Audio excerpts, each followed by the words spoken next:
respective regions that are in phase 2. Happy snowy February 3rd to all of us in Eastern Washington who are kicking off our fall sports seasons. Before we get rolling today, we got a great speaker lined up in Paul Tikker, who's Dave's brother. And before we get rolling there, I'm going to introduce Dave to introduce a brief sponsorship that will be discussed this morning.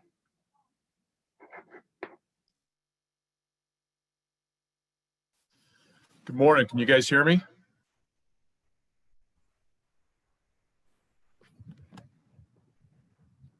Yes. We sure can. Can you hear me? Yep, you're good, Dave. Okay. Well, good morning, everybody. I want to introduce to you John Townsend, one of WSSAA's sponsors, Vital Signs Wall of Fame. John has got a very unique product. And the reason I found out about it is because Eric Titus up in Anacortes just bought one a while back and then shared that with me. And then Scott Chamberlain just purchased one. So we worked out an agreement with John, and John's going to give us one of his units, and we're going to put it in the WA office because there's no point in having it in the Tikker office because nobody will see it. If you've been in the WA office, you know that you have all those Hall of Fame plaques, and you have the coaches plaques and the WA Hall of Fame, the WSSAA Hall of Fame. That is all going to be put on the Wall of Fame that John's going to be giving us. So John's going to take a couple minutes and kind of describe what he does. So John Townsend, welcome. Thank you. I assume everybody can hear me and you can now see my screen. Yes. Yep, see people nodding, so that'll work. Thanks, Dave. I appreciate it. I appreciate the opportunity to talk to you guys this morning. Get this working. As Dave said, my name is John Townsend. I'm the president of Vital Signs Digital. We're in Columbus, Ohio. The product I'm here to talk to you about this morning is our Wall of Fame product. At its core, our Wall of Fame product is an interactive digital touchscreen that would go in your school. It would either attach to the wall, much like a TV would, be in a 250-pound floor stand or in one of our wall enclosures. Again, this is an interactive touchscreen, so the idea is that visitors, students, parents, alumni can come up to this screen, interact with it, and get a view of the athletic history of your school, current athletic events that are going on, school history, academics, the arts, anything that you want to put on here. The laptop on the right-hand side is also there to depict that any of the content that you put on our Wall of Fame will also automatically go on your website. So we'll provide you with a link to this content on the web. So not only will this content be available to people who visit your school, but it'll be available to anybody who visits your website.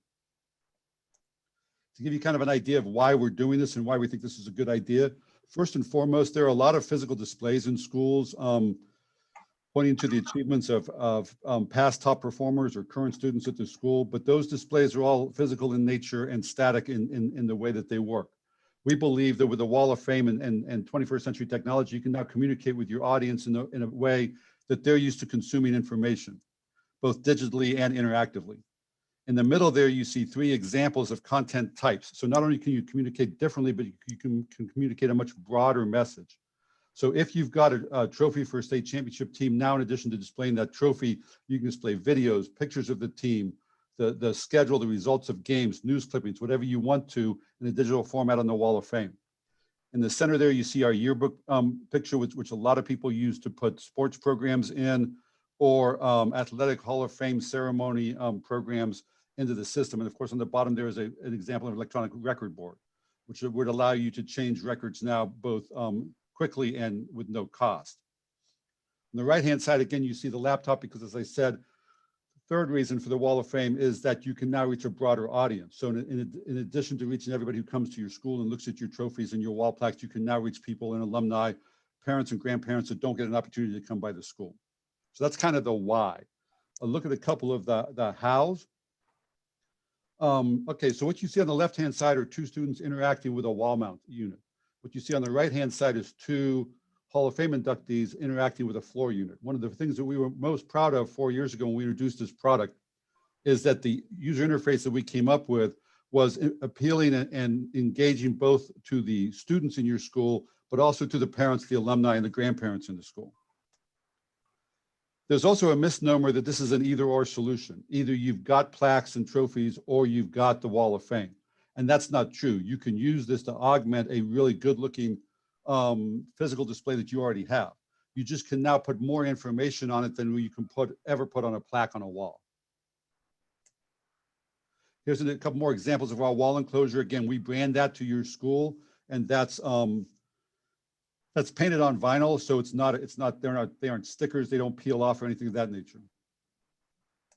And then lastly, here's where a couple of schools have actually integrated into something they already had. On the left-hand side, they had a local woodworker do their own enclosure. On the right-hand side, this athletic director took a section out of his trophy case, brought the wall forward, and put one of our wall mounts on the wall like that.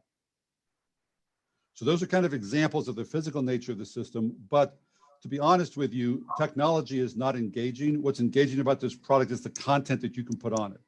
So let me talk a little bit about how the content works. What you're looking at right now is our screenshots from our demo system. So the first thing that you see when you walk up to the wall of fame is what we call our attract screen. This is what attracts people to the wall of fame when nobody's interacting with it.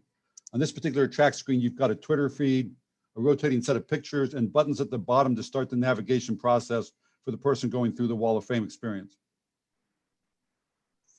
If I were to click on the Athletic Hall of Fame button in the lower left-hand corner, I might get a series of induction years. The buttons at the bottom and the way this is laid out is completely up to you. So in this particular case, we're going through Athletic Hall of Fame induction years. If I click on 2018, these are the inductees from 2018.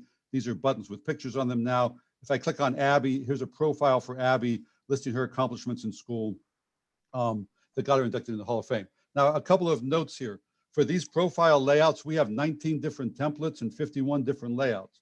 And if you think that's a little overwhelming, let me introduce you to our Content Advocate program. Our Content Advocate program is a program that we provide to you where you get assigned a content advocate on our staff. We do all the layout for you. We do all the design for you. We do all the uploading for you. All you have to do is digitize the content and send it to us. So a lot of the heavy lifting can be done by my staff and does not have to be done by you or people in your school.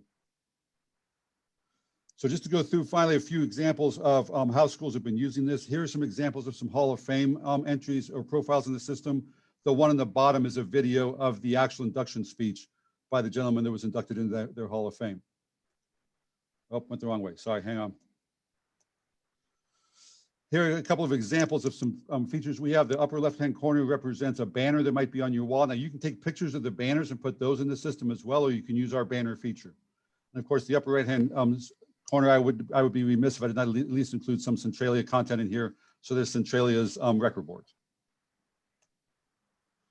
You can take trophies or plaques and scan them or take pictures of them and import them into the Wall of Fame. Here's an example of looking at what kids are doing after high school. So the upper left-hand corner represent pictures of schools people have committed to. The bottom one is a scholarship winner. We have a very tailored experience. So even though this is an off-the-shelf product, there are a lot of different looks and feels you can get to it. And you can do other areas of the school, not just athletics, if that's something that you would like to include in it.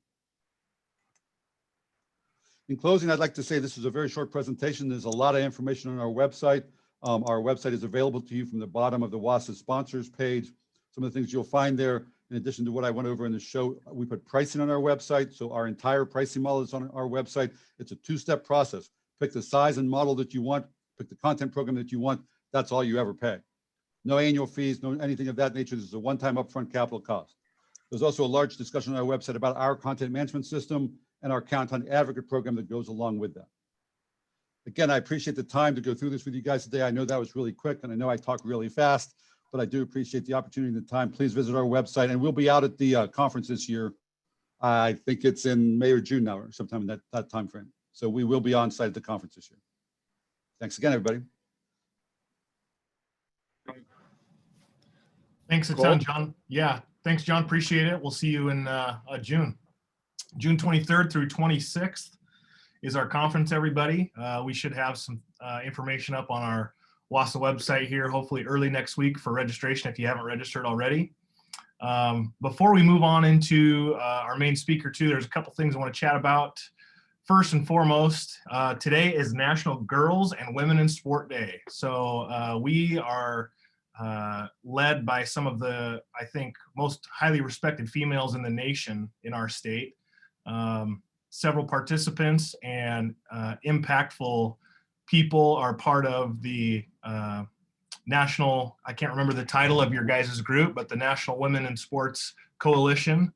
And BJ and Rebecca Moe and Lacey London are three that stand out as people who've been regularly involved in that.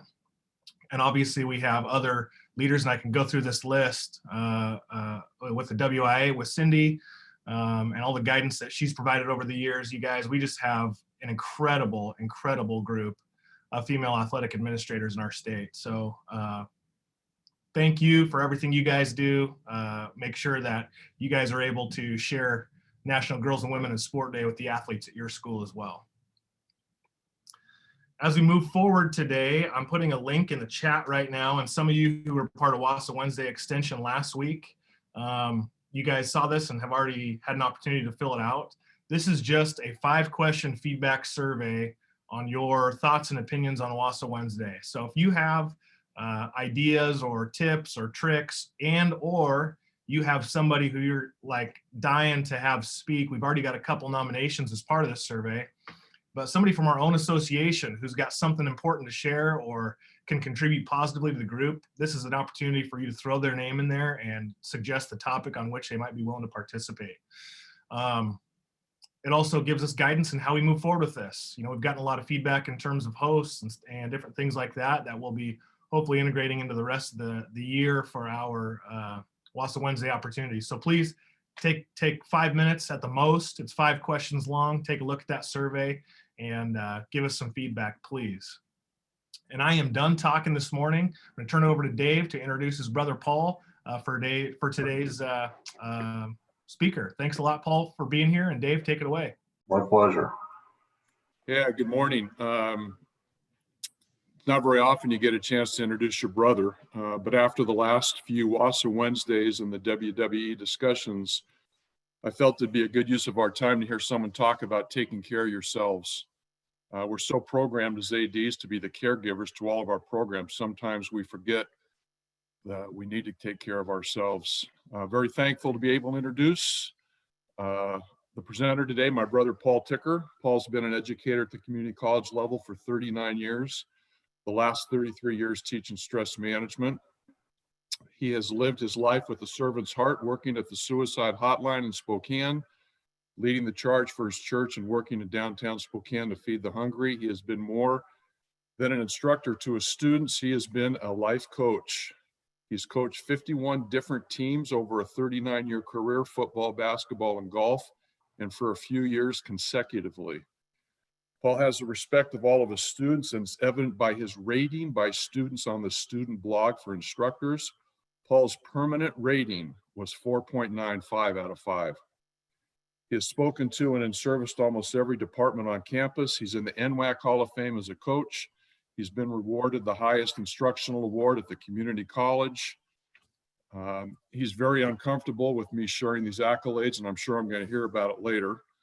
When we were young, we played together constantly and ended up in many fights. The last one I remember was the night before our football game with Freeman, when we had to have our teammates help us both put our helmets on because our faces were so swollen up.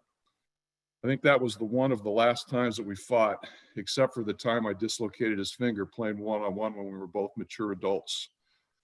Very proud to introduce to you my brother and my best friend, Paul Tikker. Boy, Dave, a lot of nice things you said there.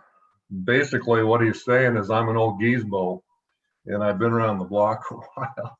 And so, before I get started, I just wanted to mention how much my life's been impacted by people like you and what you do professionally. I've been involved in athletics all my life, and what an important vocation that you have chosen to help young people. That's really major. My life was shaped tremendously in junior high and senior high. As a youngster, I was extremely shy, and we moved around a lot as a family, so I was always starting in a new school. With new kids, I often felt like I was on the outside looking in, which I'm sure a lot of your students feel the same way, especially in junior high, is such an awkward time. The activities provided by the schools were always were my way in, really, my road to starting friendships. In junior high, I played every sport that was offered. It helped me with my self-confidence and a feeling of acceptance. High school was an awkward time for me as well, but because of the opportunity to participate in activities and athletics, I felt like I was part of something. It made school fun for me. It also kept me out of trouble. It put me in contact with coaches who also kept an eye on me. So thanks so much for what you do. I really mean that. The programs you provide are impacting kids in ways you'll never know. Okay, so I'm going to go ahead and I'm going to get into my screen here, I think. Okay. Share screen. Right, share screen. Gotcha. Okay, share. There we go. Okay. So if you take a look at this little slide here, Dave gave me 20 minutes.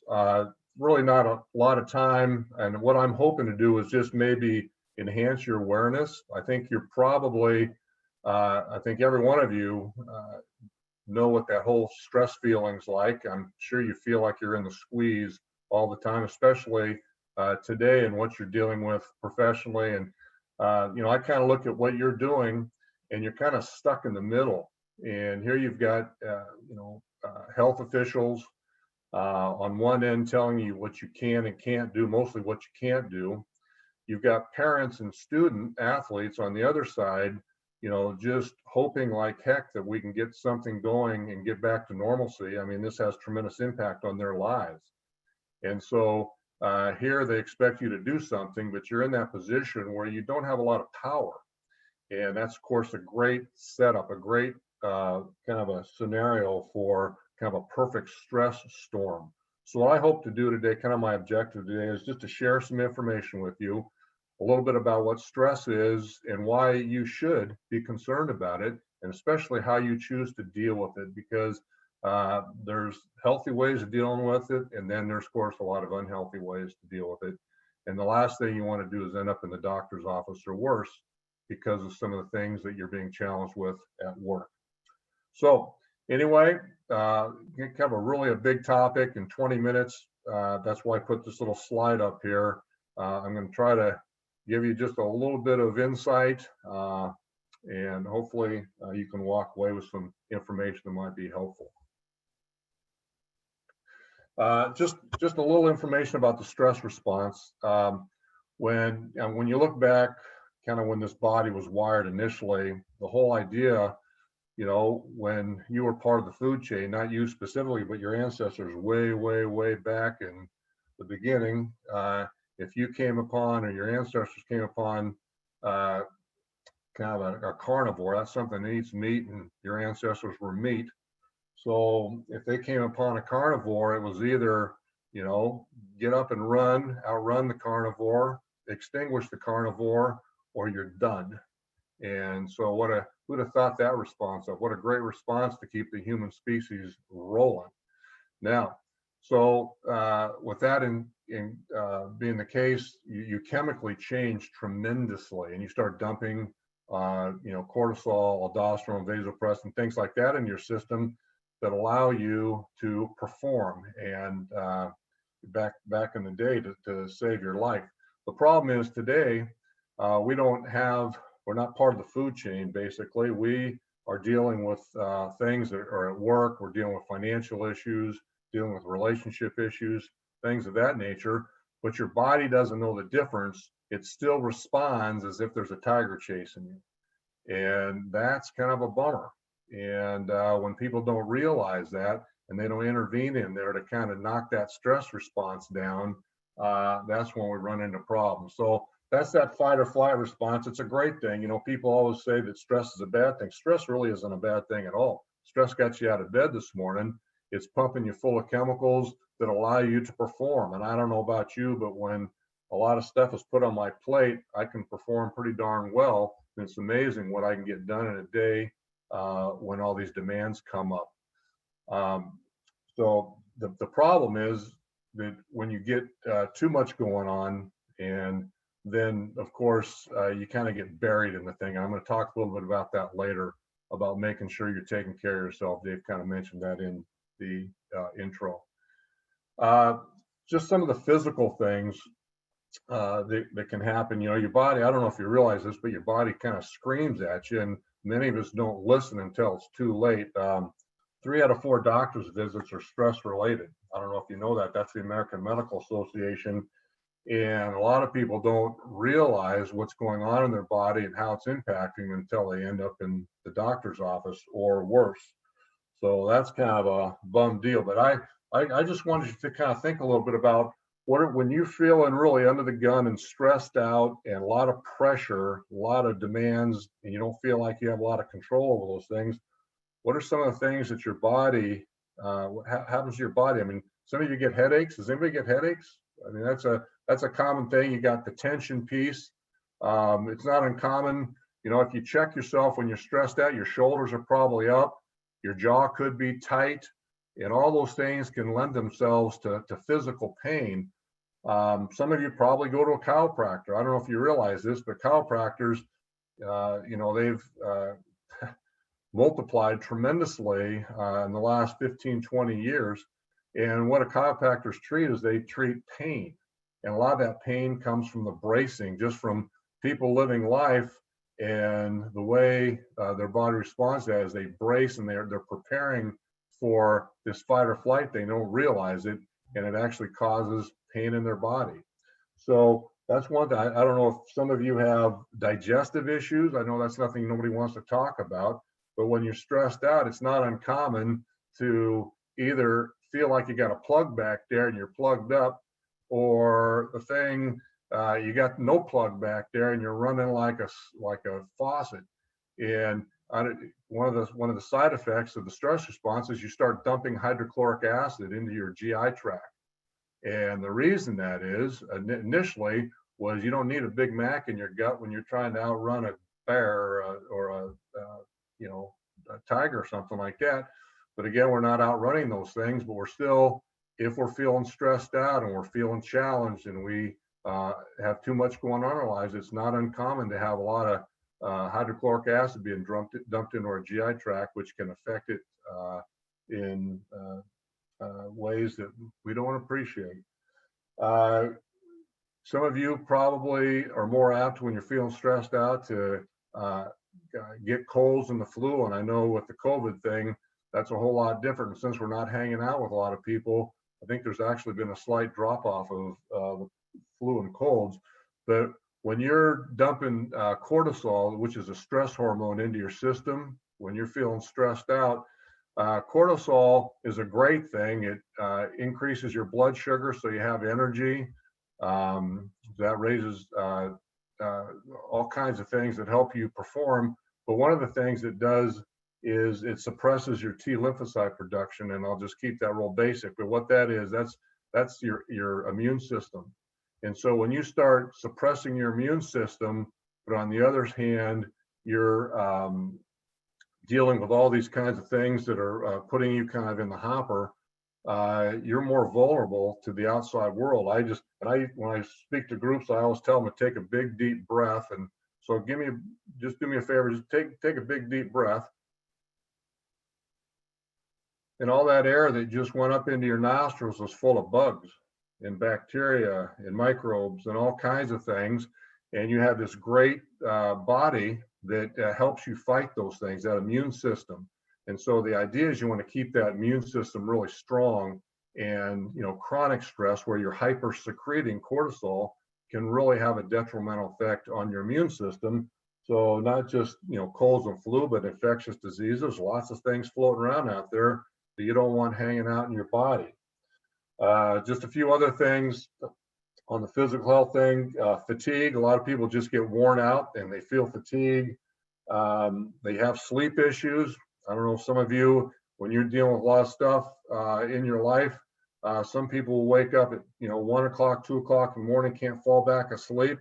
And all of a sudden, once you activate your mind in the middle of the night, you might as well get up because you're probably not going to go back to sleep. And so if that's occurring in your life, your body's screaming at you. And my question to you is, are you listening to your body? Is it telling you that you need to intervene in there? Do you need to do some things differently? You need to take control in some different areas of your life. Appetite, some people will eat everything they can get their hands on when they're stressed out. Some people quit eating. And that affects, there's fluctuations in weight gain, and things of that nature. So anyway, has a big impact on your physical health, and not a small thing at all. 3 out of 4 doctors visits stress related. Last thing, it affects your emotional health. And I think we're all really aware of that. It's really easy when we're feeling overwhelmed to be bitter and angry, resentful, and never a good thing, you know. And of course, that mental health piece, you know, once you start processing those negative emotions, that bitterness, anger, and resentment, you've got something called the reticular activating system in your brain that starts to stimulate the release of stress products. So if you're angry, you're dumping stress products into your body. Again, not a good thing. In the short term, not bad. You know, anger is not a bad emotion, but chronic anger can kill you. And so we're talking about the hypersecretion, the chronic aspect of stress. You know, the stress response, again, not a bad thing as long as you're in charge of it and you can intervene in there and have some balance in your life. Okay, I'm going to move into this. This is kind of a performance curve piece, and some of you might be able to relate to this. Bottom line is, when your stress levels start to go up, so does your performance. And, you know, if you're getting ready to go do something, make a presentation to your board or to the, you know, administration or something of that nature, you can feel your body gear up and you can feel that oxygen supply start to increase. You know, you start to take in more oxygen, your heart starts to beat faster. You know, your brain digs oxygen, and you perform a lot better when you're processing the oxygen. So if you look at this chart right here, this little bell curve, as the stress level goes up, so does the performance. And I call that spice. That's a good thing. Now, if you get up here to the top here, you can see when you can move from spice to arsenic, in other words, something positive to something completely negative. And I call this area right up here the point of diminishing return.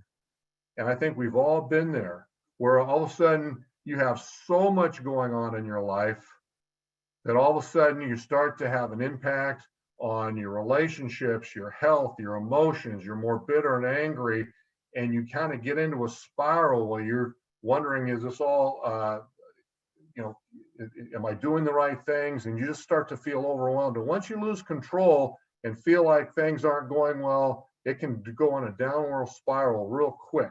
So I guess my point is, when you're thinking about performance, you want to hang out over here. You want to make sure that you're controlling your stress levels. You definitely want things going on in your life. Keeps you vibrant, keeps you going, keeps you active. But you want to make sure that once you start to identify that you're over on this side of the continuum, that's when you want to start paying attention to how you're living, how you're thinking, how you're taking care of yourself, that type of thing. And that's where I'm going to move into this next slide here. And again, I'm moving pretty quickly because I know you've got lots to do today. I think this is a great tool. I call it the balance bucket. I've shared it with thousands of people. And bottom line is, you're kind of like this bucket. And you know, you wake up in the morning, you have enough adaptive energy to kind of pull off all the demands in your day. And again, you all have a lot going on in your day, but it never ceases to amaze me how much I can get accomplished in a day. So we wake up with enough adaptive energy to pull that off. Throughout your day, you're going to run into all kinds of things that come your way. And some of those things are called drainers. And I think we can all relate to what those are, things that suck the energy out of us, things that wear us out. Now, for some of you, those might be coworkers. I don't know, maybe you work with a negative person in that. Some of those things might be, you know, trying to navigate the I-5 corridor in the traffic. I don't know how you do that. Drive me nuts. Some of you, you know, might be dealing with some financial issues, maybe some relationship things. You know, maybe you're having some tough times with your children, trying to educate them, you know, online, but also doing your job. So all kinds of things that would just suck the energy out of this. And again, we can all relate to that kind of thing. Now, on the other side of this bucket are things called fillers. And those are things that give you a sense of purpose, happiness, fulfillment, meaning. Those are the things that really pump you up and give you that energy. And, you know, what happens is if you get too many drainers in your life and not enough fillers in your life, that energy level drops. And I think that's a great name, the snake bite level, when you get way down in that energy bucket. And I think we've all been there. I was, speaking to a corporate group one time, and there was, I don't know, 30 people in the room. And when I was talking about this bucket, and we're identifying drainers and fillers, and this one guy in the front row, he was getting beat red, and he finally just blurts out, he says, I got a lot of time for drainers, I got no time for those fillers. And I said, well, there's the problem.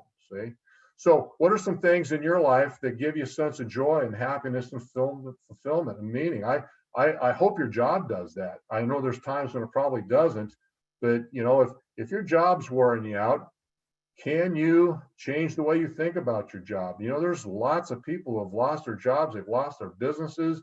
And the good thing, I guess, about being in education right now is you're still getting paid, and you're still having, the opportunity to participate professionally.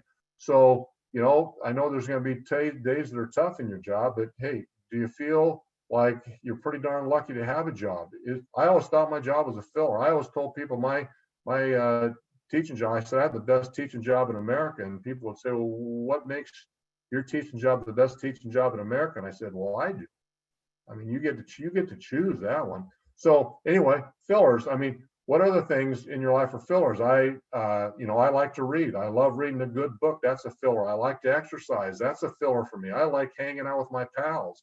And I hope you have people in your life that make you feel really good about stuff. I mean, I hope you have somebody that when you bump into them, they always make you feel good about what's going on. And there's a lot of negative people out there, but we have to fill our lives with people who also that lift us up and make us feel good about things.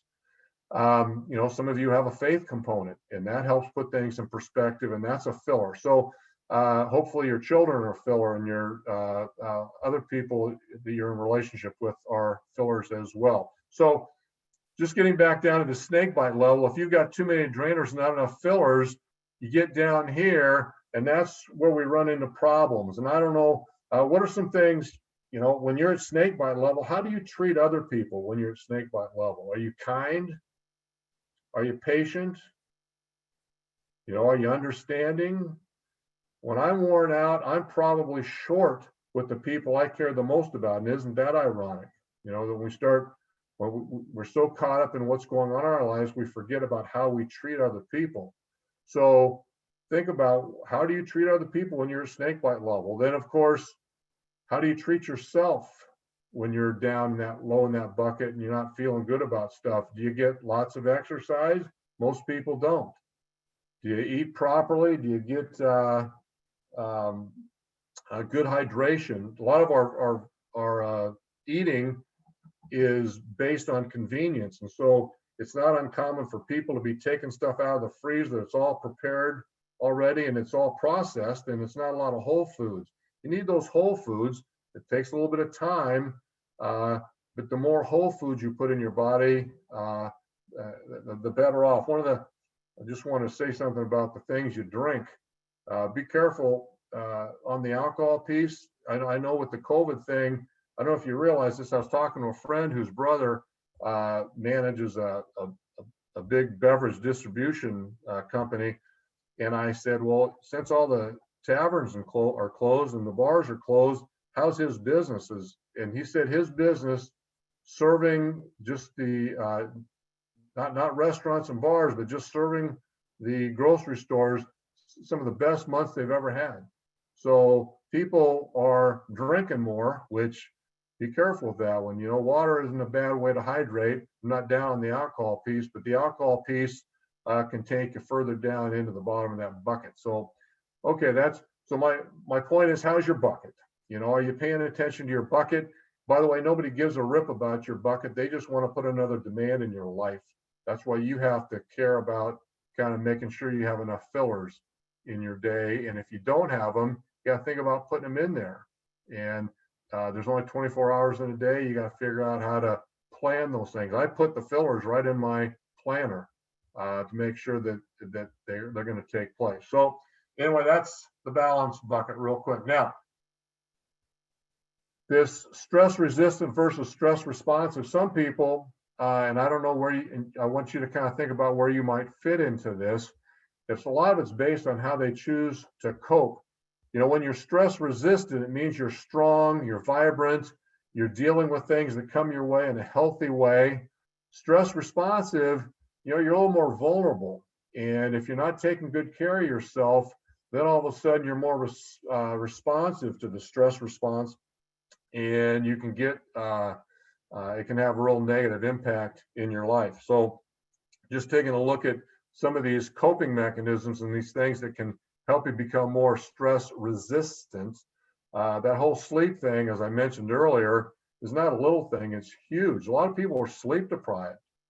And if you're hanging out on your screen or on your iPad or your phone right before you go to bed, studies indicate that's really not a good thing at all. That stimulates your brain, it keeps you awake, it can wake you up in the middle of the night. So make sure you're getting enough sleep. And I've had people tell me they've got too much going on in the day. They can only sleep 3 or 4 hours a night because they're too busy. And my response to that is you need to manage your time better. You need to take control. You're in charge of your time and how you use it. And sleep's a big part of that thing. As I said, the nutrition piece, pretty important to put good products in your body. Then your body's more apt to perform for you versus let you down. So try to stay away from those processed foods. The fast food once in a while, but it's pretty easy to go through the drive-through and not have to take time to put good things in your body. The exercise thing is really big. I know they've shut a lot of gyms down, and you probably can't even use your workout facility at your school. I think they've shut a lot of schools down. But even walking outside in your neighborhood is extremely important. The stress products, the only reason they flow is for you to be physically active, basically to outrun the tiger. And so if you're not doing anything, if you're just sitting in front of your computer, which is really easy to do, or sitting in front of the TV, which is really easy to do, you're not burning those stress products, and those things are going to break your body down.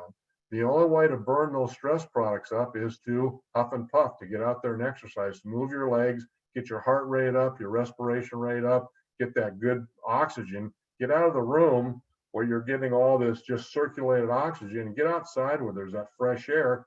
Makes a big, big difference. So exercise and activity is big. People that are inactive are more stress responsive, without a doubt.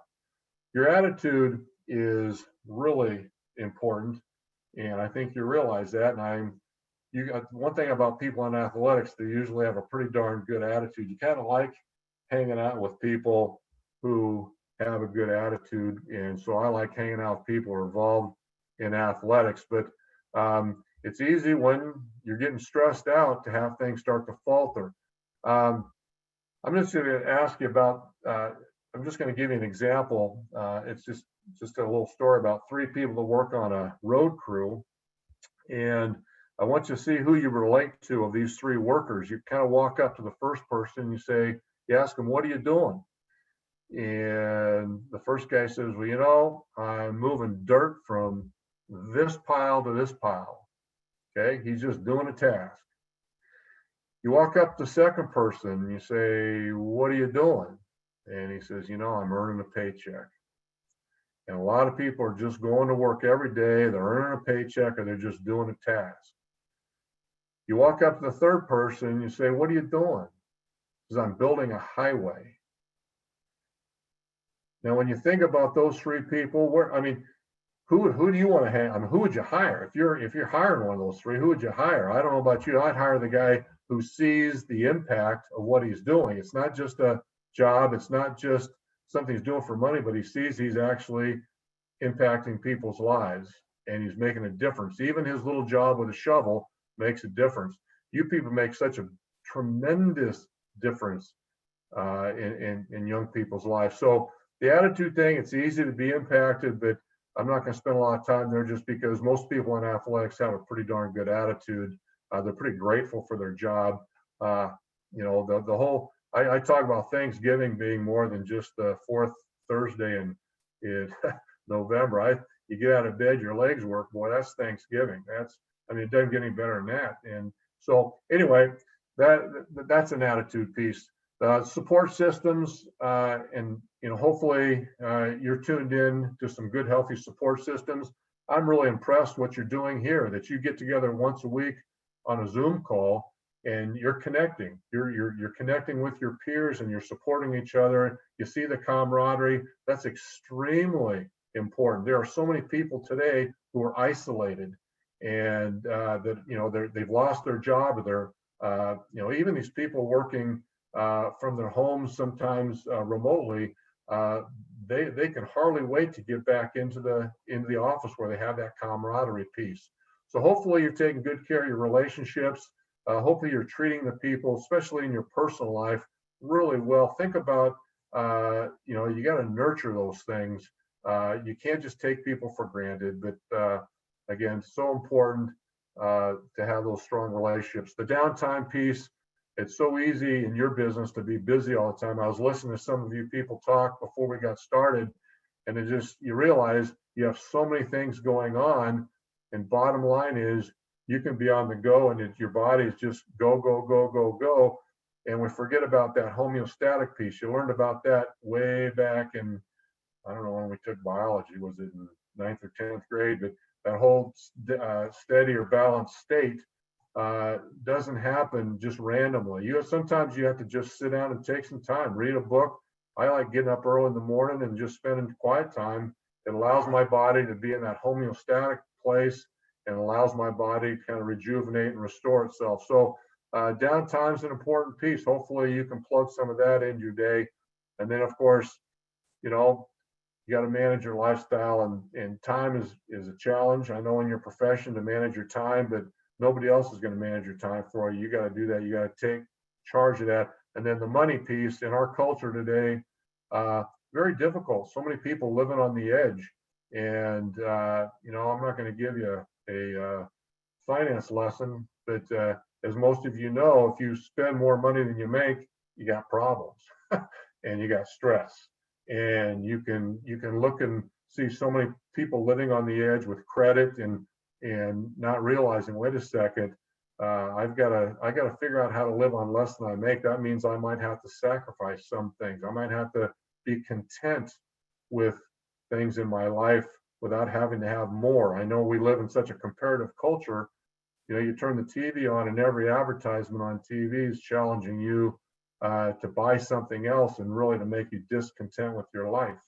And so I hope that you're able to manage your time and money. And again, I spend hours when I talk to groups on these topics. So I'm just giving you this is really the Reader's Digest version. I'm just challenging you to think about some of these things.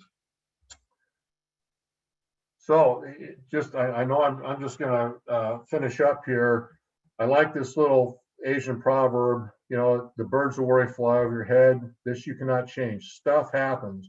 You've got stuff happening in your day every day. You've got parents calling you. You're dealing with the restrictions the state's putting on you. You can't change that. You got all kinds of shaking going on in your life. If they build their nest in your hair, that you can prevent. You have to make sure that you're taking care of yourself, that you're not allowing these things that you have no control over affect your mental and physical health, because they will. And you don't have to look very far to see lots of examples of that. Again, 3 out of 4 doctor's visits, stress related. That's why you got to pay attention to your body. You got to pay attention to your emotional level.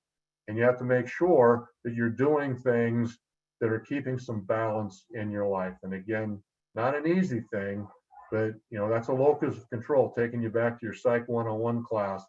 That's the amount of personal control you take in your life. And you've got to be an internal thinker. You've got to take control instead of pointing the finger and saying, I can't, I can't, I can't. That's those external thinkers.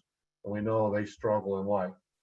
So here's a little wrap up. I just want you to make sure you're paying attention to your body. And I surely appreciate all you do. What you do is so important. And this will get back to, before you know it, time seems to fly, the calendar seems to tick. And, we'll get back to normal, and you'll get back to seeing those kids on the field and having those parents in the stands. And boy, isn't that so important. And and it brings joy to people's lives. And I know it brings joy to your life. So thank you. Paul, can't thank you enough. I don't know if you can see the chat room, but it is blowing up with props for everything that you shared with us today. So, Well, a whole lot in a short period of time. But anyway, I appreciate you. I love spending time with educators. I love spending time with coaches and people involved in athletics. So thank you. thank you, sir. All right, BJ and the WI staff, you guys feel free to take over. Awesome. Thanks, Cole. So I think the first thing we're going to do is Cindy's going to talk us through a couple of amendments. I think the game plan, and maybe Paul, if you could stop sharing your screen, that would allow us to do that as I'm well. trying to figure out how to do that. Or I'm sorry. No biggie. Oh, okay. There we go. How are we Awesome. doing now? We good? Great. So Sorry. Cindy, while I'm getting my screen up, you can talk a little bit about how we intend to cover amendments over the next 5 WSSAAA Wednesdays. Okay, I can do that. We decided since there are actually 5 WSSAAA Wednesdays prior to the voting period that we would cover 2 amendments each day, or each one of those days, and we're just going to go in order. But we can certainly answer questions on any amendments that might come up and on any one of those given days, because we realize maybe not all of you are going to be at all of the sessions. There are also 2 special time periods that are designated specifically for discussing all 10 of the amendments. That will be via Zoom. You'll be asked to register for that, similar to what you do for this. Those are on Wednesday, February 24th and Wednesday, March 24th. And those are scheduled at 4 p.m. for people that might have a conflict during the day and not be able to participate in that. So today I'm going to cover amendments 1 and 2. Can answer questions about those, but we can also address questions that you might have about any of the amendments. And I might ask that you go ahead and put in the chat that what your question is, and then we'll open it up afterwards. So there's been a little bit of misconception about this first one. I've had a number of phone calls and emails about this one. And I will tell you that a number of people think this amendment would be adding these sports to WIAA jurisdiction, and that is absolutely not the case. What this does is, this rule is in the out of season section. It would add flag football, 7-on-7 football, and sand volleyball to those sports that are considered separate and distinct, which would allow your coaches to coach those sports at any time. So that's really what it does. It opens up coaching in flag football, 7-on-7 football, and sand volleyball. I will tell you that I've done quite a bit of research on the sand volleyball. I think it's important for all of you to know that while teams are comprised of 2 individuals, it's basically 2-on-2. The rules differences are incredible. There's really a lot of difference, and it has to be played on sand. The sand courts are a little bit smaller than a traditional high school court, basically 4 feet shorter and 4 feet narrower on each side. But so it's smaller, but it has to be played on sand, cannot be played on grass, cannot be in the gym. I would like to also encourage you, there is the blog on the My WIAA where you can go in and add comments about the amendments. I went through those day before yesterday. I think there's some really good comments in there. And I would encourage any of you that is a representative assembly delegate to actually go in there and read those to see what's being said around the state. So I see there's a question about a different one, but maybe I'll open it up. Are there any questions about number 1, this first one? Cindy, this is Brian. I'm the one that wrote this from Bethel. I wrote the amendment also. The one thing about the 7-on-7 flag football piece is many of our middle schools are also moving towards a 6th grade flag football and some of that, which may have the same coaches that coach tackle football in a different season. And this opens it up that it's not an out of season violation if with those kids and trying to work with them, even though 6th graders may not be a part of what the WIAA is. Our coaches are, and they are working with those kids. And like this year, many of our schools are going to a flag football season instead of tackle because of the craziness of COVID. That might be something that in the future that they want to do for all the different levels for kids that aren't involved too. And this helps open up that so you don't have out of season violations at your middle school level. Thanks, Brian. I don't think Andy Barnes was not able to be here this morning, but Mick, I know you're on this. Maybe you want to share a little bit about what the Seahawks are hoping to try to get girls flag football going around the state. So I don't know if that really doesn't tie in with this amendment, and I'm not sure if you're prepared to share anything with that, but I know some discussions are taking place there.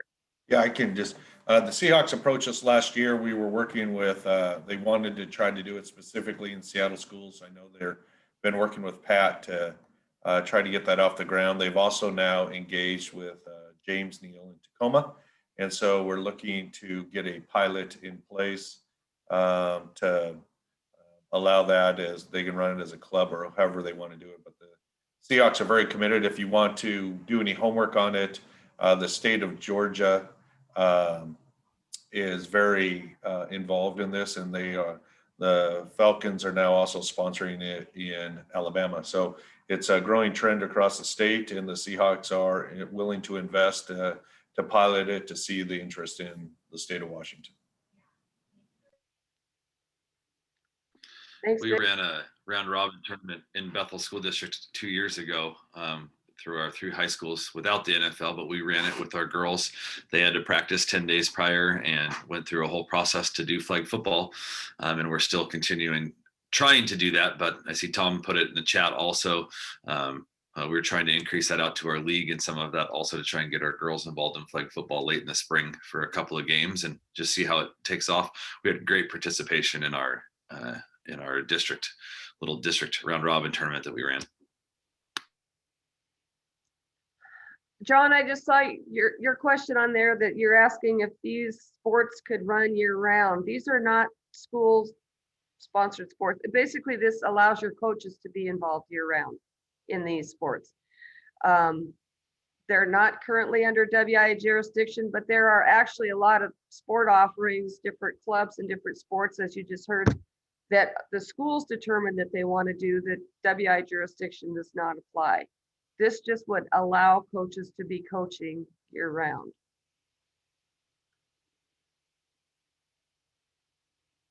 Okay, we'll go on to number 2. And my guess is the majority of the questions would best be answered either by BJ or by the makers of this amendment. But different forms of this amendment have been proposed over the last several years. And so this is another attempt to try to do this. If a student transfers to a school where a coach that he was involved with is also coaching, if that coaching occurred within a calendar year, the student is not eligible for varsity. Also, if they had received personal instruction in weight training, conditioning from a person affiliated with a different school, and then they transfer to this school, again, they're not eligible for varsity.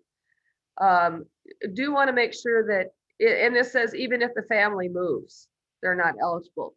But the eligibility appeal process would continue to be in place. The appeal is always available for any student. BJ, you want to add anything on that one? I don't think so. And I think the intent of the writers of this is even the window of transfer that was approved a year ago would not overrule this. So the natural break between middle school and high school, when we have now opened that for kids to make a choice, if these things applied, they would not be able to be eligible at that new school. So we did ask that question, and that is the intent of the writers of this amendment. Don Erickson, could you clarify your question a little bit? I'm not sure that I even understand what you're asking there.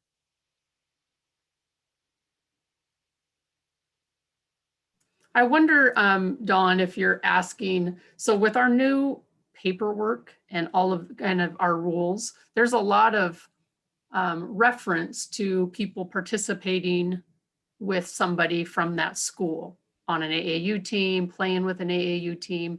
There's a lot of language in the new paperwork where we ask really specific questions about people you've been involved with prior to the transfer, which could result in an AD declaring somebody ineligible because of all of those questions.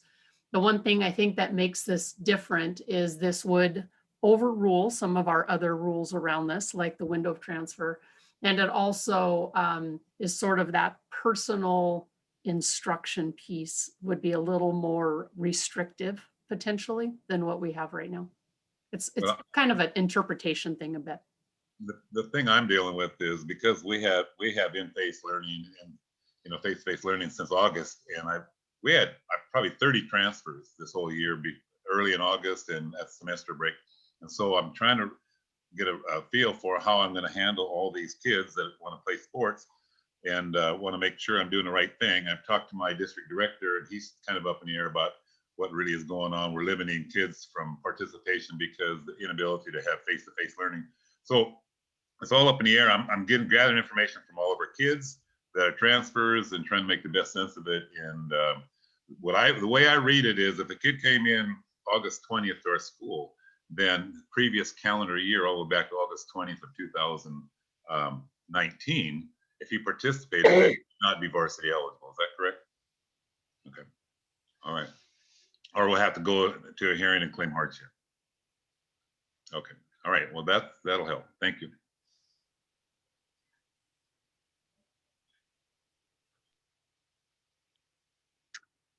BJ, I want you to take that one from Steve Bridge because I'm not familiar enough to answer that one.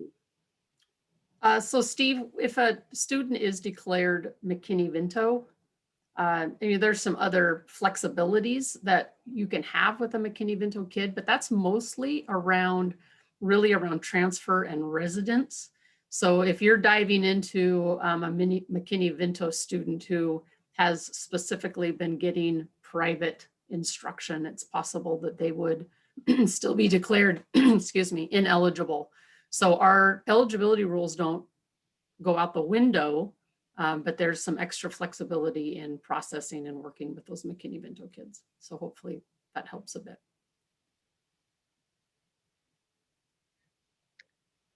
Okay, if there are no other questions, I guess I'll open it up to see if there are questions about any other amendments that you might have. And Cindy, I think there was one about 18.23.1. Is that one of the amendments that I can go to?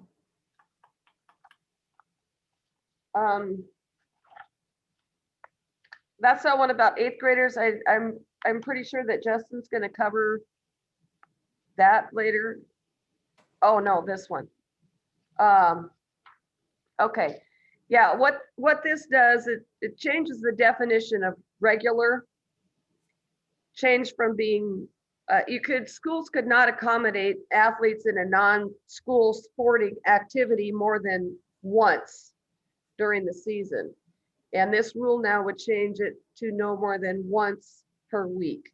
It's basically giving your coaches a little bit more flexibility to be able to accommodate students who are participating in a non-school sporting event, yet it still allows or supports the schools in their ability to maintain their programs and make sure that they are a priority.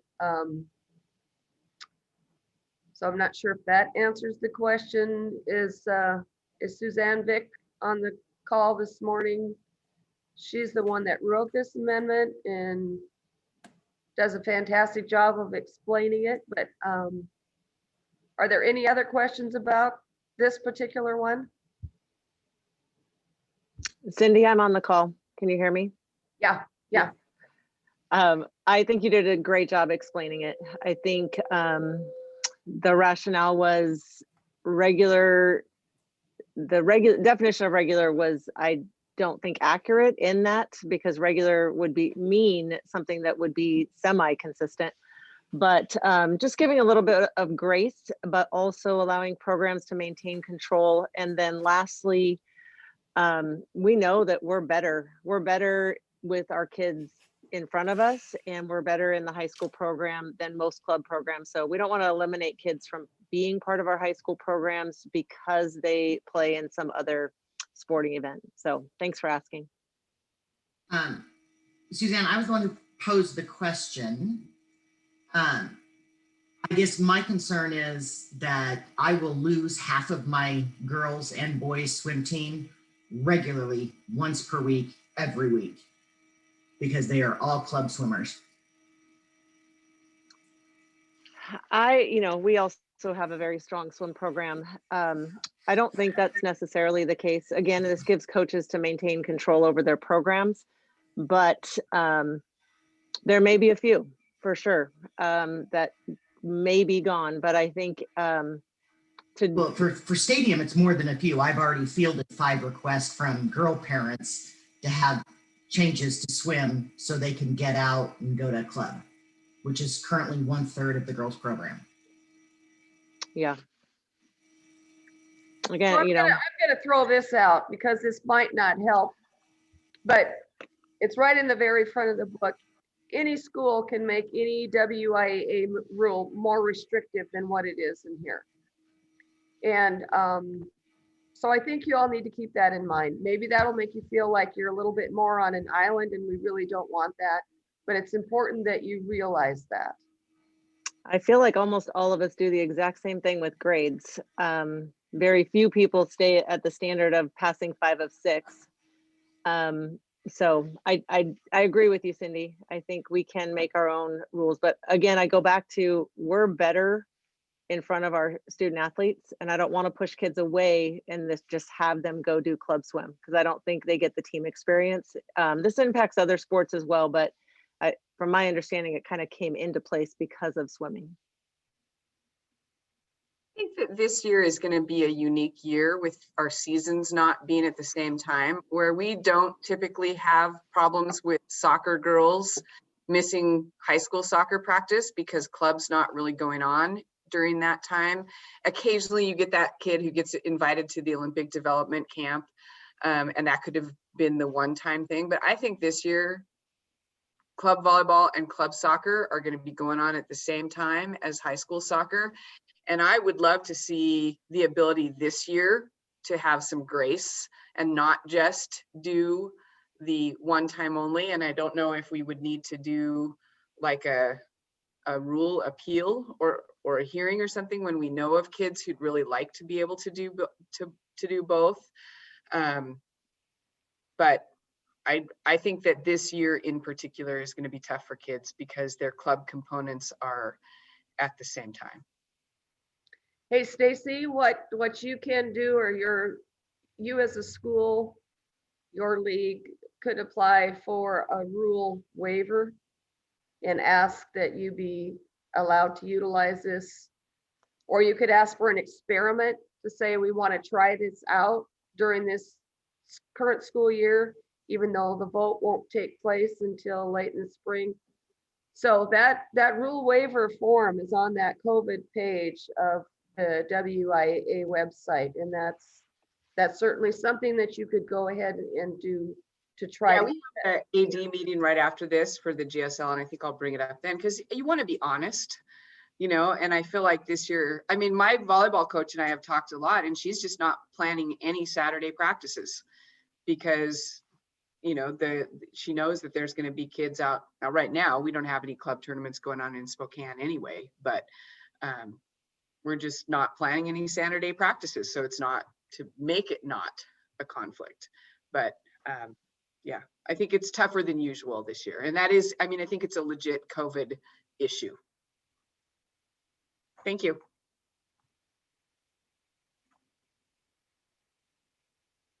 I think that's it on amendments for now, BJ.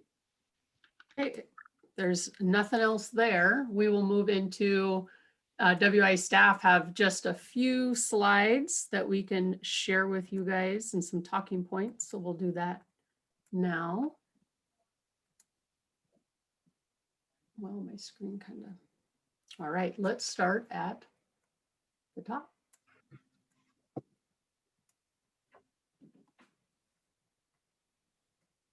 So Justin, he's going to give us a little update on face coverings, his favorite topic and yours, I'm sure. Yeah, it's become a hot topic.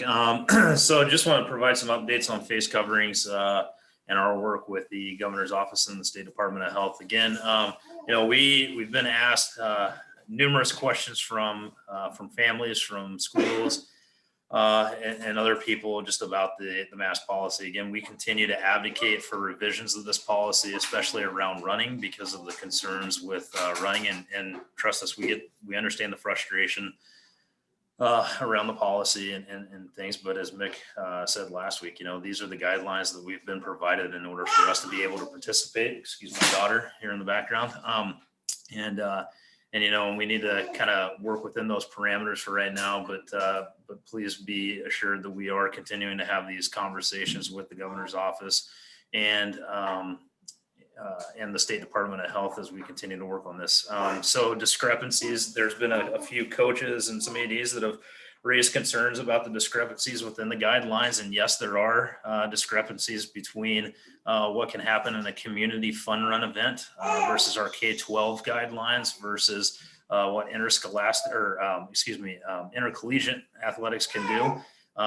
The difference with the colleges is that they have a provision within the general guidelines that as a conference and as a school, they can set up protocols and submit those into the State Department of Health for clarification and for some easement in those guidelines. And what we've been told as far as, the Pac-12, we've talked about that on here, the differences that you see on TV.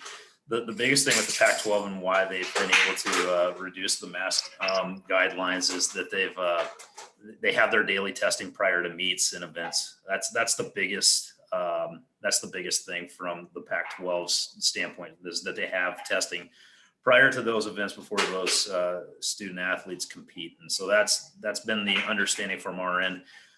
Where we're really trying to push back is the discrepancies with community guidelines. My argument back to the Department of Health is we have more control over our races with high school athletes than what a lot of community organizers have, and how they can strategically place waves before they take off, or even have runners going out to avoid pack running. So we have a lot more control with that, and that's what we continue to push on. So we're continuing to work through that. I just want to talk quickly about issues. We know that we've heard from some coaches and some parents about their kids having issues with the mask while they're running and conditioning and other sports as well. I think, again, Mick said this last week, if there's a situation where you have a kid that's in need of getting the oxygen, have them pull it down. I mean, common sense, right? Like, we want to protect our students. And so have them pull it down to get the oxygen that they need and stuff. We're trying to use the common sense within the guidelines that we have. So again, have those conversations with your coaches. There is provisions in there for a mask waiver. Now we understand that risk managers and other State Department of Health, local Department of Health and local physicians may not sign off on a mask waiver, but at least it's an avenue for students to attempt while we continue to work on this process. So those are a couple of the updates there. Again, check with your risk managers on mask waivers. We know that there's some school districts that we've heard from that may potentially just not compete if another school is not wearing their mask. So work within your leagues on a lot of that. And one of the other items that I wanted to post in the chat is there is a new product from Cliff Keen that came out, and I wanted to make everybody aware because Andy and I field a lot of emails about water proper face masks or other recommendations. Again, we're not going to make recommendations. We can provide information like this to help you out. Cliff Keen just brought this product up. It was sent to Todd Stordahl, who forwarded it on to me. This is for wrestling, but this could also be utilized in football as well. As we've already said, neck gaiters, from our understanding with the State Department of Health, have been approved. It sounds like there is a particular region in the state where their local Department of Health has said that neck gaiters will not suffice, and they cannot use those during competition. So again, local Department of Health for some of your areas have some more restrictions in place. So you need to work with them on that, but this at least is another possible solution for you and your schools, for your kids with a mask option. So that's it for the facial coverings. Thanks, Justin. Thanks for sharing your little one with us. Hey, real quick, Justin, is there anybody, I know you guys have put a ton of work into it. You've heard from me multiple times, but is there anybody who we can contact to have a significant push? Because I'm happy to see in the chat that everybody's, well, not everybody, several people are dealing with the same issues that we are, but we are, I mean, we're getting to the point where seriously, we need an avenue to appeal this. Otherwise, if somebody, hey, I'm in first place in cross country, I'm gonna pull my mask down to get some fresh oxygen and get a little bit more ahead of the pack. I mean, that's the kind of inconsistency that we're gonna run into. But I think in general, the masking policy is silly. Additionally, if we have access to testing, would that allow our kids who are tested negative to be able to run unmasked as per the Pac-12 rules? Justin, let me address this first. Great questions. I would say your first avenue should be your local Department of Health, because this is a State Department of Health guideline. And so if the local Department of Health are in agreement and willing to advocate from there, that would be your first place. The second would be talking with your risk management and seeing what they think is appropriate or not appropriate. So that would be kind of the internal one for school districts and then, or schools, and then the local Department of Health. The other piece is legislators are starting to get involved with this. So there's a lot of other people who are taking looks at this. I know, Justin talked about the ongoing conversation. We've asked and sent enough information in the last 3 weeks that we were actually granted a standing meeting now, rather than inundating with emails and questions and sharing of sources, that we're going to have the opportunity to meet with the governor's office and the State Department of Health every Friday to bring specifically dialogue on these topics. So we completely understand what's going on. At this point, all we can do is tell you to check in with your risk management, advocate with your local Department of Health. I know that there's different viewpoints in those offices as well.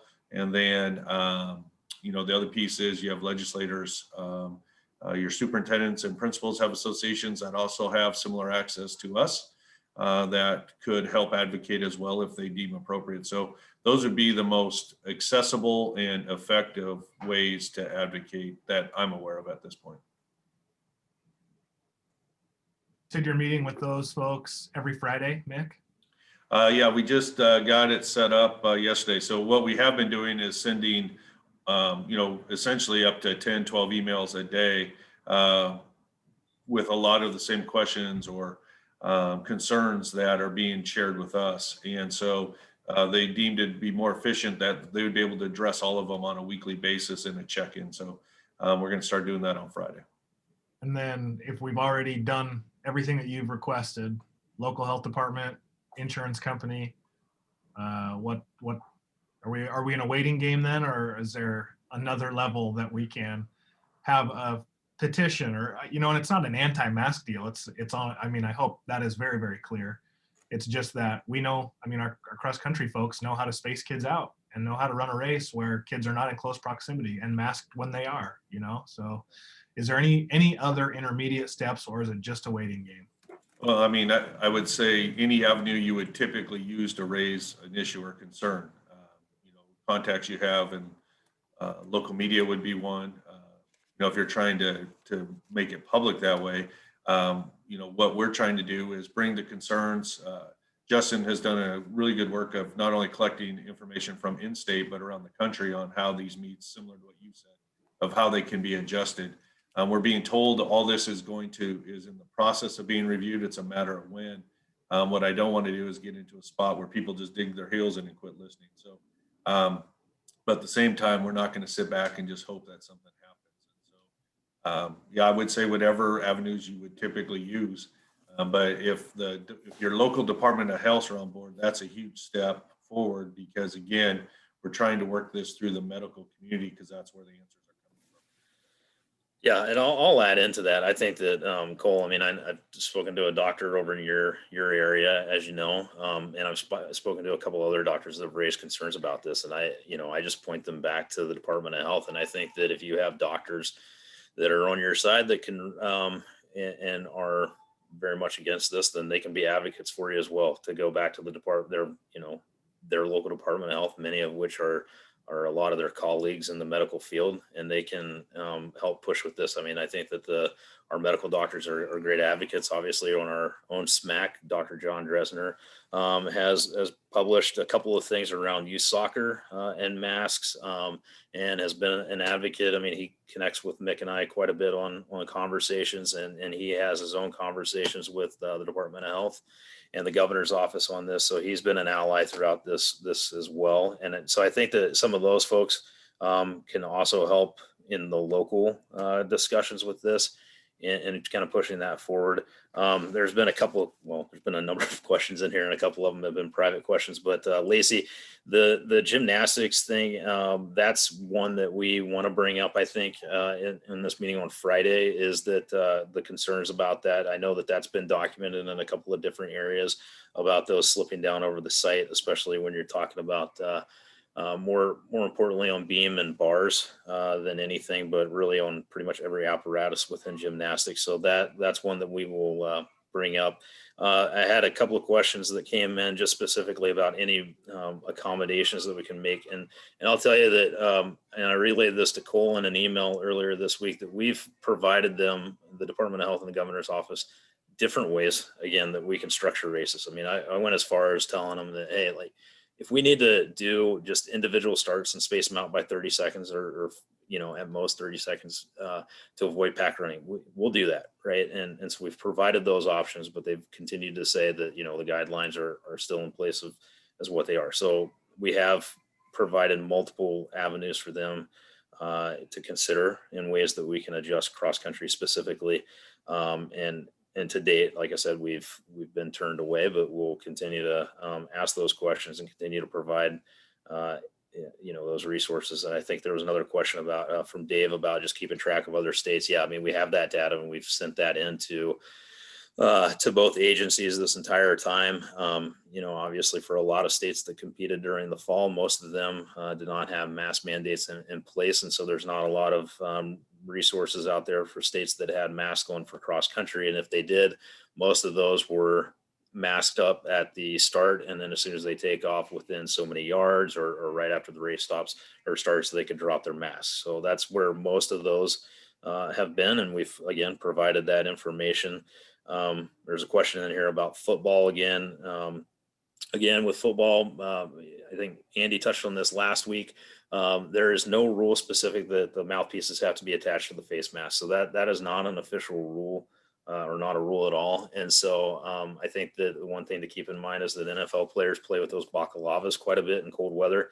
And so there's already examples of prior to COVID of players playing with something that covers their nose and their mouth with the mouthpiece. Similar to how gaiters are already used. And so that's kind of been a debunked,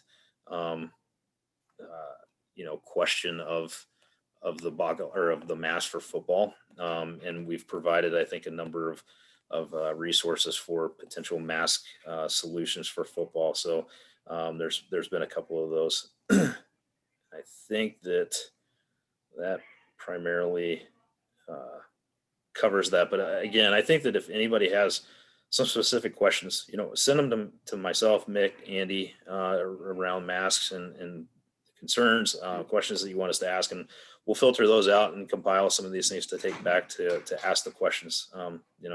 We'll keep fighting and keep asking the questions and try to get this revision in place. But anything that we can get and any other data that we can get is helpful when we have these conversations. Great, thanks, Justin. Let's move along here. Cindy's going to talk a little bit about Open Gym. We did receive a rule waiver request that there be some exceptions made in the open gym rules this year because of the COVID guidelines. So I can tell you that there has been one exception that's been made. Actually, that should say 17.8.3. Students have a choice of activities, and the additional part is offered during a designated time each week. So you don't have to offer every activity during one time block, but throughout the course of a week, there's a time period that's designated so that their students do have a choice. So hopefully that will help some of those situations. And I know a number of you were concerned that with COVID guidelines, you would be violating the out of season rules. So hopefully, I mean, the open gym rules. So hopefully that helps. You can go down, I think, to that next one, BJ, with summer 2.0. The number of requests for reconsideration in that it continued to filter in. It's either to extend it or to eliminate it altogether. I can tell you the board has met twice on this issue already, but it will be put again on the agenda on February 16th for their discussion because like I said, the requests continue to come in. Nick, you got jamborees and tournaments. Thank you. So the question keeps coming up, and we love the creativity of ADs, and we know there's a lot of conflict in rules. So one of the clarifications we got in the last couple of weeks was those low-risk sports are considered individual sports, and then the capacity number is 200 or 25%, depending on where it's being played, indoors or outdoors, and not a limit on teams. So that, for a lot of us, right, trying to process that, we then in turn have the guidelines that we can only have tournaments as end of season events, that as a culminating event. So your league tournament or region tournament or whatever you have, with no more than 4 teams. So you could have potentially 200 cross-country, 200 people at a cross-country event, but you can only have 4 teams at a fast pitch event. So, and then as far as jamborees, we've seen some creative thinking around bringing in, 4 fields, 2 teams at a time, bouncing around. I would tell you this, again, the idea is that there's 2 teams at a location. When those 2 teams leave that location, which in this case would be a field, they're not intermingling with other teams, other fans, anyone else, that your whatever cleaning protocols your school has put in place for your activities take place before anything else would start. And again, the idea of our rules allow for jamborees, but the state guidelines are trumping all our rules. And so if you get to that point, I would strongly suggest, if you're going to play in the gray area or interpret something a little more liberally, you check in with your risk management again. The other caution I would give everybody, I said this last week a little more bluntly, but part of my previous work was as safety and security director for a school district, similar to what I believe Brian does. And a lot of people are using safety concerns around the mask issue. And if you truly believe that there is a safety or health concern, then you shouldn't allow people to participate under those guidelines.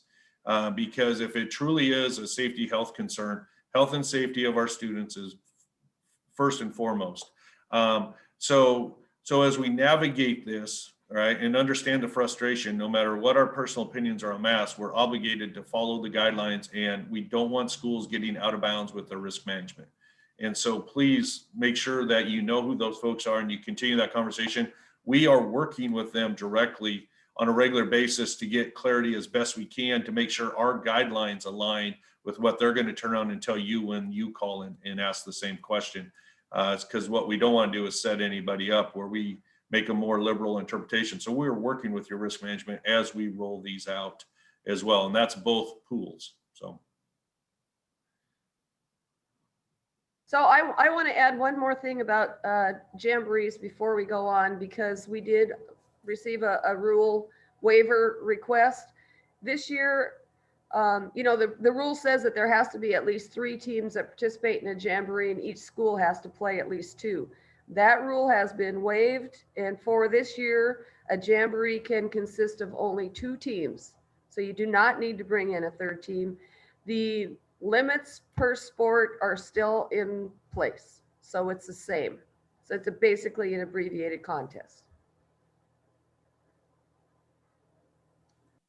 Mick, do you want to answer Bob's question by chance from the chat? Yeah, so this is an ongoing discussion, and this is another one we really can't give you, I think, a rationale that people go, oh, okay.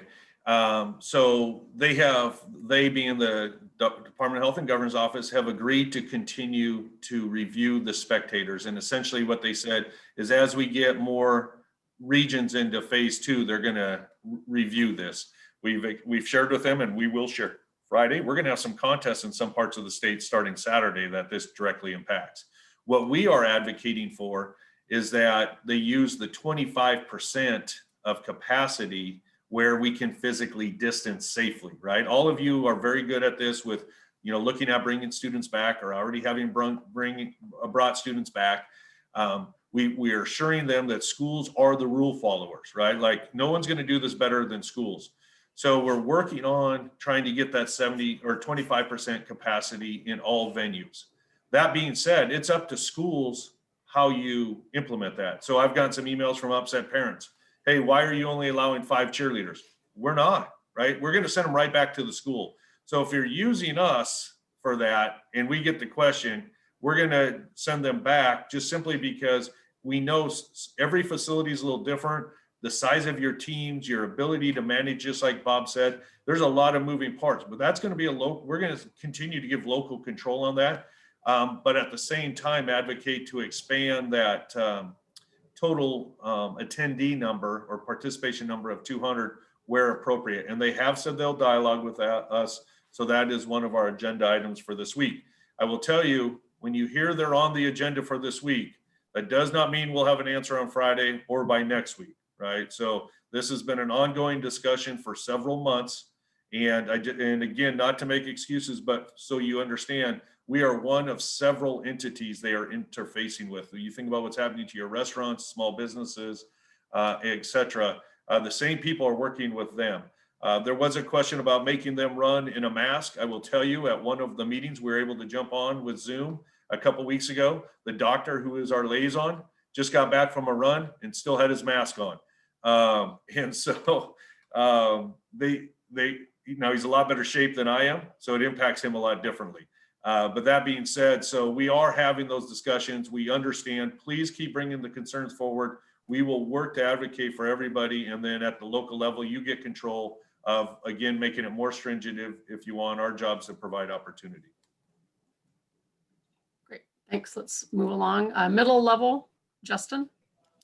Yeah, I think last week at the WWE event, there was some questions around private middle schools and how it works with their boundaries with private schools. So the middle school feeders for private definition is currently in Rule 17.5.8D for the purposes of the out of season rules, but it also does apply to 1820.0 with the 8th graders. So even though there's no mention of it in there, the rule is treated the same.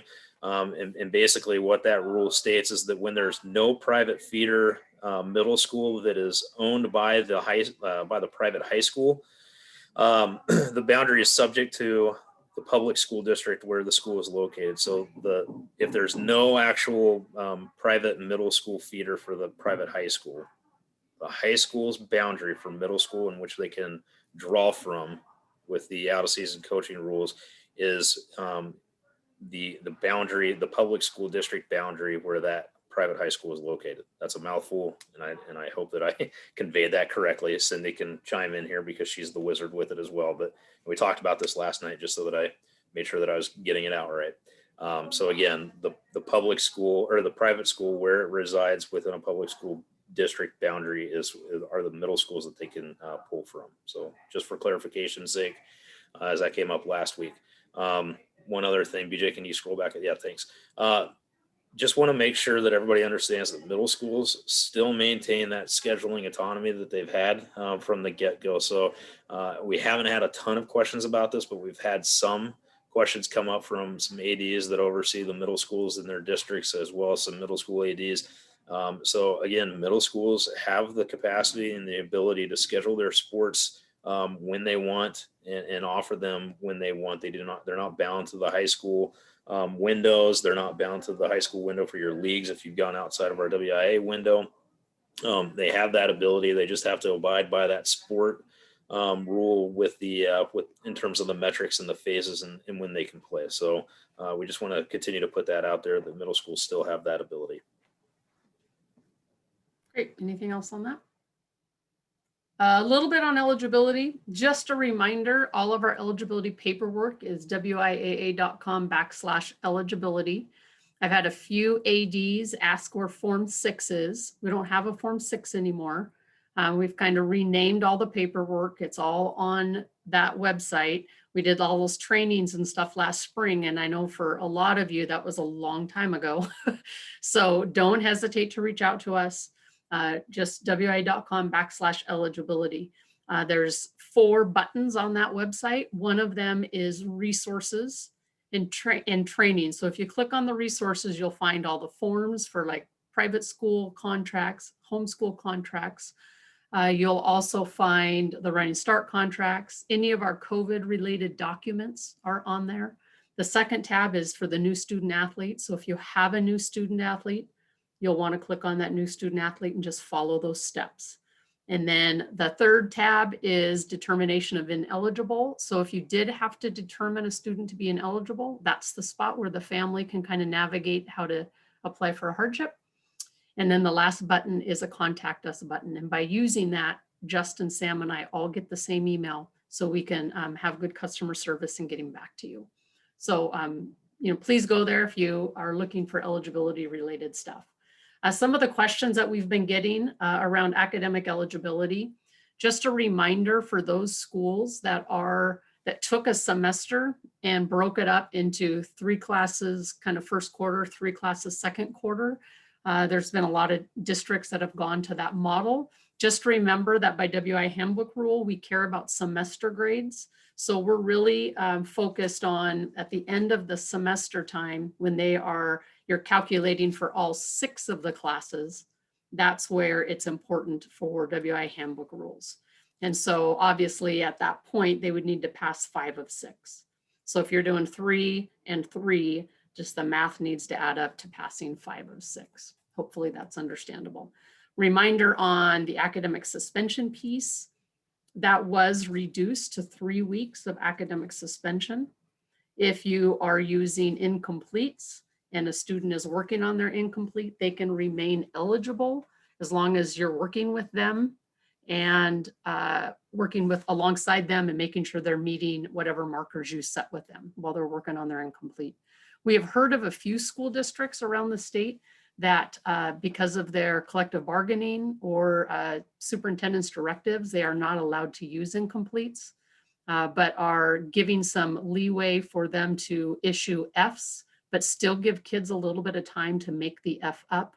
If you end up in one of those positions and you really want to access the ability to be flexible, you can use our rule waiver request that Cindy mentioned earlier on our COVID page, and we can definitely take a look at that. So if your school district's really hampered by some collective bargaining on that, please use that form to take care of it. We're also obviously getting a lot of questions and comments on transfer. So just a reminder on transfer to do all of that paperwork in the new student packet. Take a look at that situation. The unfortunate piece is that a lot of kids did transfer just to get in-person learning, or they didn't like the way their school district was doing that.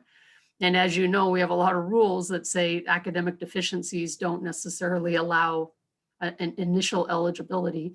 And we anticipate quite a few families are going to kind of go down the route of needing the in-person for their social emotional, for just their mental health of those students. So I'm hoping that schools used or did some communication with the before you withdraw and before you enroll paperwork, just to make sure that families are aware before they left your school or before they enroll of some of the guidelines around that. I also have heard from several people how difficult that was with the COVID and people not being in the building and not having the opportunity to have that contact. So this is a pretty unique situation where I think many of you didn't have the opportunity to talk to kids before they left or before they showed up. So we're just going to have to navigate this one kid at a time, support families and help them navigating that hardship paperwork if they need be. With that hardship paperwork, we've put a lot of little check boxes in there about things that typically are approved, typically things that are not. So spending a little extra time with those families about the kind of documentation they could try to provide to help them have the most success at earning that opportunity to compete if they really did transfer for some of those reasons. It's going to be challenging. There's no doubt about it. Feel free to reach out to Justin Samurai, and we are happy to help in any way that we can. And as you do get back to person, please do everything you can to implement the before you withdraw and before you enroll, just to help families have as much transparency before they make decisions moving forward. All righty. Activities, JK, you're back up. Yeah, thanks. So again, if some of you do not know, activity guidelines were updated by OSPI about a week ago. We mentioned this, I think, last week briefly, but here's some highlights of that. So OSPI worked with the Department of Health, and finally we're able to tap into the NFHS's aerosol study that got through its third round of the study and finalized and was produced back at towards the end of December. And so they were able to take that to the Department of Health and get some changes in activities. And so if you oversee activities in your school, I encourage you to go to our COVID page on our website. And we have a link that goes directly to the OSPI document. I'm going to throw it here in the chat as well. There's some specific guidelines around that are general, that the groups are limited to 30-minute activities. You're supposed to allow for one minimum or a minimum of one air exchange in those rooms after that first group is left before the next group comes in. Typically, what I've read up on is that most HVAC systems in schools take about an hour in order for them to replace the air in there. And so you need to work with your maintenance department or your custodian at your school to kind of understand how your HVAC system works and the replacement rate of your system in your school and how that can work. But those are some highlights there, along with 9 feet between each student and the instructors or the conductors, depending on that situation. And the groups should not exceed 15 within the school. So those are some of the general guidelines. And then when you get down into the more specific activities, band and orchestra kind of have a little bit more of strenuous guidelines, but they do allow finally for masks to have slits in them so that woodwind instruments and brass instruments can be played. If you remember, prior to this, there was a lot of restriction on woodwinds, especially. So the use of masks with slits and bell covers have been implemented into this to really allow for that. So hopefully your groups can get together and play in a little bit of a larger group with multiple instruments in your schools. And then with singing and stuff, it's more just about the type of mask that should be utilized. I think they ask for 3 layered masks in choir and within theater if there's monologues that are taking place where they're shouting or yelling going on. So encourage you to look into those. Again, if you oversee your activities or if you work closely with your activity coordinators to make sure that they have the most up-to-date information. Thanks, Justin. The last slide is really just sort of scheduling items. I don't know, Mr. Tikker or Jeff Lowell, if you guys have any changes or additions to kind of what we got going on this month. But the executive board meets again on February 16th, and you could anticipate we'll have some information for you on February 17th on WSSAAA Wednesday. Hey, BJ, if I could, please. You bet. Just again, as we're moving forward, we want questions and concerns to come up. An example is some of our border states have raised the concern about traveling out of state for contests. As most people should know, Hermiston, right, is in the state of Oregon, but plays in WIAA. And so there's a travel restriction that says if you travel out of state, it's a 14-day quarantine. And we have 5 schools in the gorge that are planning to be members of the OSAA. So we are working on trying to get there's an exception for essential work and studies. And so the risk management pools, because with the Tri-City schools, they're represented by both pools have members there.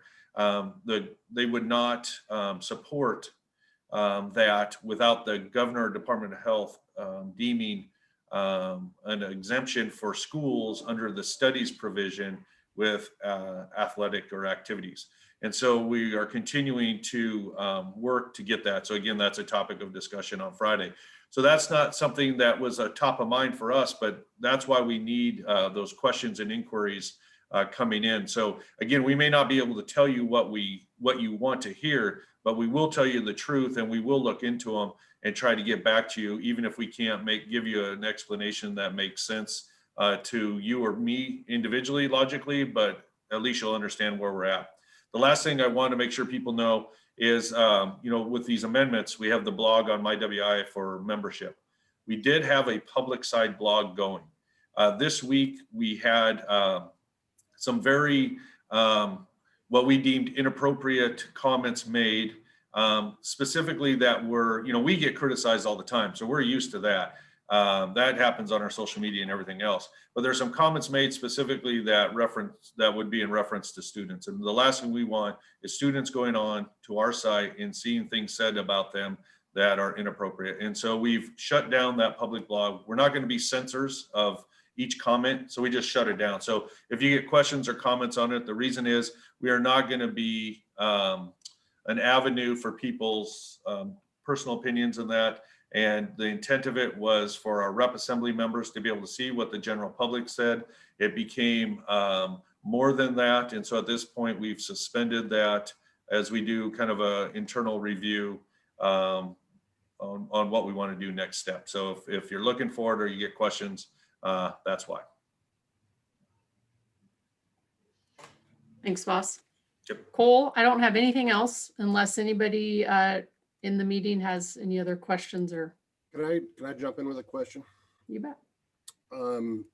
Last couple of weeks, we have really thought about a couple of our seniors who have a chance to play on in college, and kind of the lack of ability they've had to do anything to show themselves.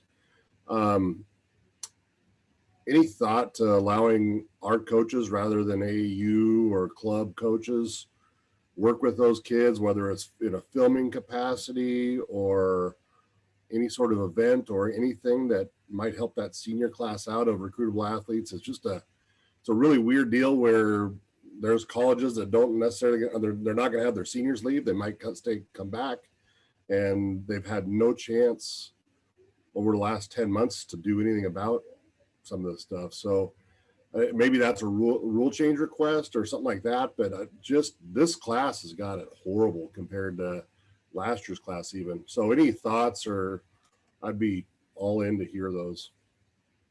Ryan, I'll respond to that one. And so, yeah, there is a rule in the out of season that says coaches can work with seniors following the conclusion of their season.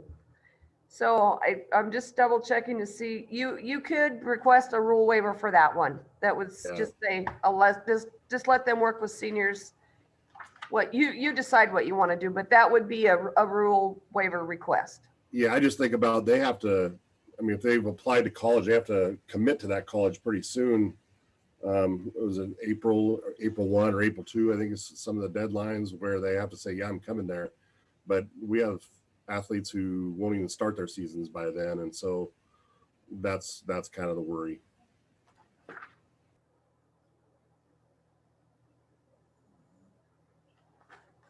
Thanks, Ryan. I definitely agree. I think that's a really good point you bring up.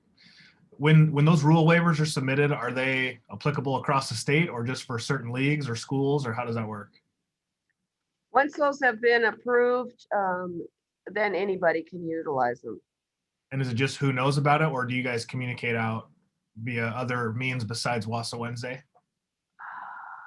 We have posted, we've only dealt with 2 of them so far. So we could post them. We have posted all of the league season date approvals that we could also list there the rule waivers that have been approved. put them in the same spot. Perfect. Hey, I have a question. This is Dave in LT. NFHS just put out a document yesterday that seems like it changed a lot of things. Does the WIAA have a comment on that, or did that change anything? Yeah, I mean, we took it, I previewed it a little bit before that. They had sent us a copy, and essentially what it says is outdoors is safer than indoors. In some indoor sports, they're saying masks were much more effective and maybe less impactful outdoors. They also say in the details of it that it's pretty inconclusive, other than what they saw was transmission rates and activities definitely correlated with transmission rates in the communities they were in, but to a lesser degree. And we've seen that throughout the state, throughout the country where they've played. So we immediately forwarded on to the Department of Health and Governor's Office to make sure they had it, showing that in a lot of the states where they didn't use masks in some of the areas we're asking about, they actually did not have a significant difference in transmission. So yeah, we're aware of it. We're using it as one of our tools in the toolbox. We've shared it with them, and we'll find out where they're at with it Friday. Thank you. You bet. I think that might be the end of it. Jeff, do you want to, Jeff Lowell still on the call just to talk about WSSAAA Wednesday extension? Probably best to move it to next week and just go from there. No, that's perfectly in line with what I was thinking today anyway. So one thing I will add, I did, as the discussion about 1823 was going on a couple of years ago, the same kind of questions were coming up. I dropped a couple of documents that I developed 2 years ago about that particular rule in concert with the executives down at the WIAA office. So if you roll up the chat, you'll see two different documents. One is actually a letter sent to Cindy and Andy, and one is actually a kind of an interpretation of the rule that was sent out in a prior WSSAA mentor newsletter, I believe, to every athletic director in the state at that time. So take a look at those just for your own education, your own information seeking. And then next week, we'll plan on meeting everybody again and continue the conversation about amendments and get an update on where everybody is as we approach everybody's season 1 beginning. Sounds great. Thanks everybody for being here today. I just put in the chat a link to the survey again. Only about 10 people have filled it out in the last